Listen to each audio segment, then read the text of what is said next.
Looking at oligopolies now, and this is a really interesting picture about who owns the big TV networks in the US, and it definitely looks like an oligopolistic market dominated by predominantly three firms, with possibly some smaller ones as well. So it looks like a lot, but it's not so bad actually, what you need to know for oligopoly. So remember that oligopolistic markets have barriers to entry, so therefore there'll be a few large firms, but as I've said before on the market structure presentation, there may also be small firms as well. So that's where it gets a little bit kind of complicated in terms of its market structure. And because there's a few large firms, firms tend to be interdependent, and this means that the actions by one firm will affect another firm. So if one firm lowers the prices of their products, it's likely going to affect the revenue of another firm.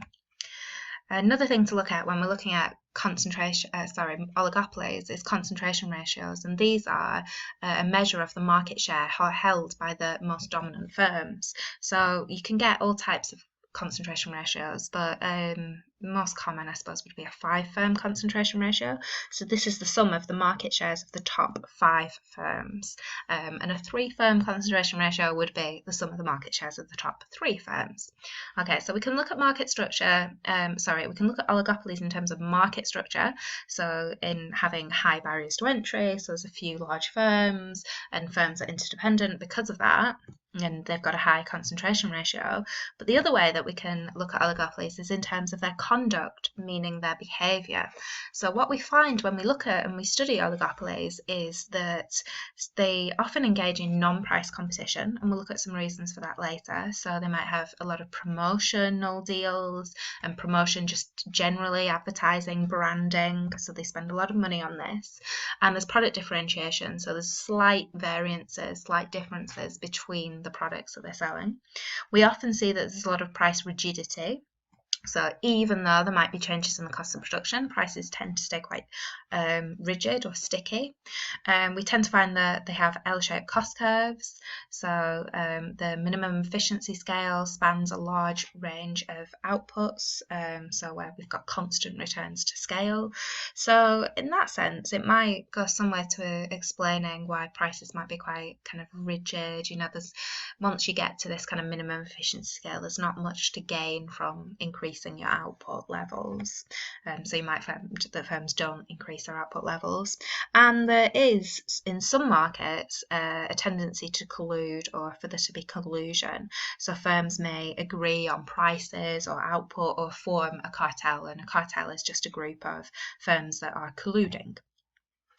So we may find that the market is quite competitive. So when we're looking at the conduct of firms in an oligopolistic structure, they really have two choices. They can either compete or they can collude.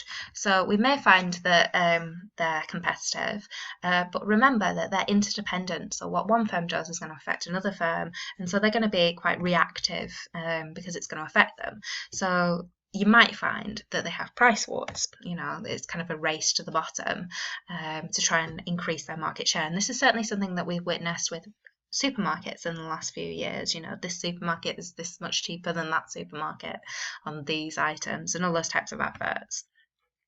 But one of the theories that we can look at to analyse oligopolistic markets is the theory of the kink demand curve, and it's called kink demand curve because it's got a kink in it.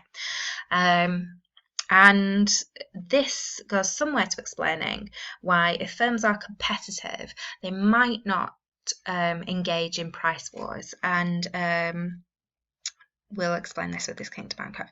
So imagine that this point here, price, and this, I don't know why it's got M, but equilibrium quantity there is the starting position. Now if this firm increases their prices, we can see above that we've got an elastic demand curve, and we know when PED is elastic that actually an increase in price leads to lower revenues.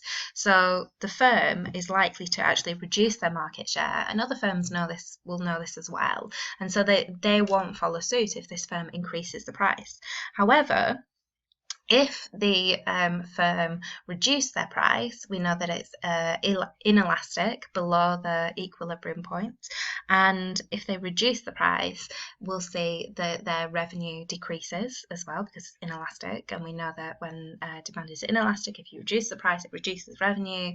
And so they can do that, but then it'll force the other firms in the market, depending on how similar the products are, but it'll most likely force the other firms in the market to reduce their prices as well because they're interdependent, and they'll enter into a price war, but kind of everyone's kind of losing out. You're just reducing your amount of revenue that you're earning.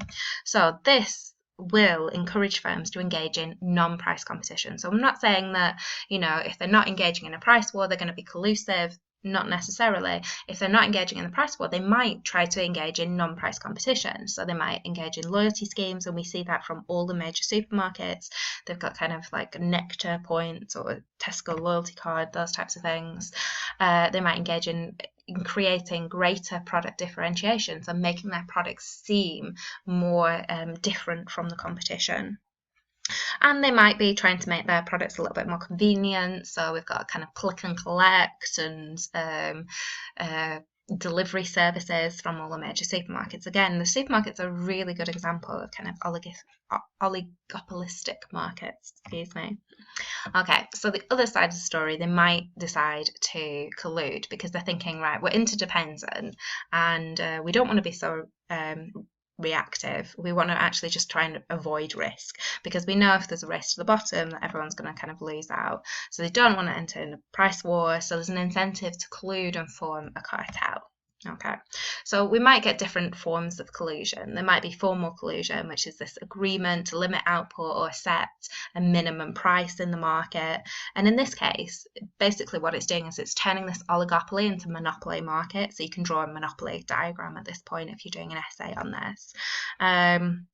But, there's obviously a bit of an incentive maybe to do some non-price competition, loyalty schemes, branding, all of those types of things. So you might find that, okay, they're not competing on price, but they do compete on non-price competitive points as well. So just like we had when the market was a bit more competitive. You can get tacit collusion as well, which would be kind of unwritten rules, and it's not a formal agreement. No one's agreed to get together, because the problem with formal collusion is it is actually illegal. It's anti-competitive, so you're not allowed to do that. But if it's tacit collusion, firms just know that they don't kind of compete head on, and maybe it's because they've got a managing director that's taken an economics course, or they've taken an interest in game theory, and they've thought actually they've worked it out and they've thought it through, and they've thought actually we just both end up losing in this case, so let's not compete with each other. And you might get cases of price leadership where it's one of the more maybe dominant firms in the market. It doesn't have to be the most dominant firm in the market, but it's more likely to be the more dominant firm in the market will set the price, and all of the other firms will kind of alter their prices in line with that firm. So that would be an example of tacit collusion. And here we have a game theory matrix to try and explain this as well. You can use the kink demand curve to explain oligopolies. You can use game theory as well.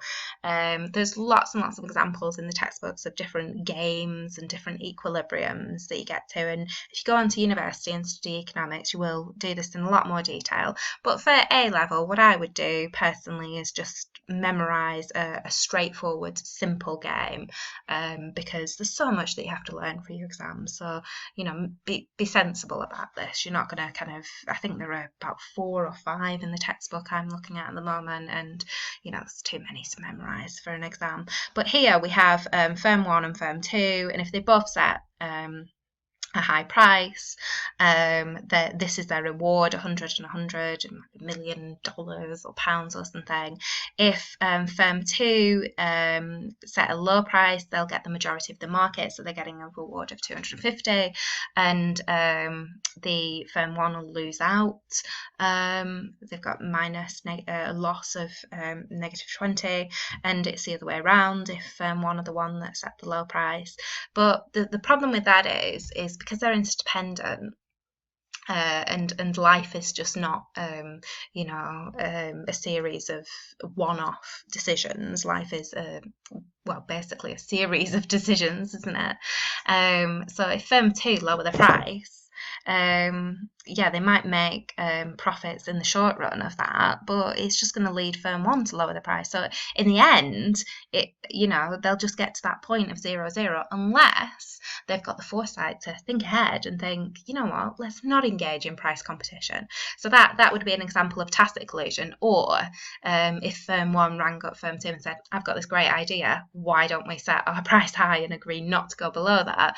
Then that would be formal collusion. But you can see there, it's to try and avoid this risk. It's very risk averse firms that want to avoid risk, and probably more likely to happen because remember, there's logistics involved with collusion, because there's always like a bit of an incentive to cheat, isn't there? So logistically, you're only going to get collusion that kind of works where you've got a small number of firms so that you can organise it, and probably you're most likely to engage in it when your products are quite similar to each other, I would say, because you've got the more to kind of lose or gain from, well, you've got more to gain from colluding and more to lose from competition, I'd say.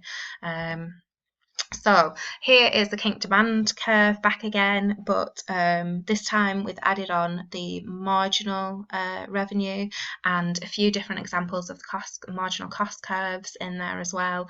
I do go through this in a little bit more detail in another presentation, so look at that one if you want the extra detail. But basically we can see here, even if costs change, you know, and it would be variable cost changing, marginal costs this way, but even if costs change, the profit maximizing output doesn't change. So another reason why we can say that prices are quite sticky, and I explained this one before, this game theory matrix, why prices might remain quite sticky even if it's not like kind of formal collusion. They don't want to engage in a price war because they know that they'll eventually both lose out if they engage in a price war. So that's oligopoly.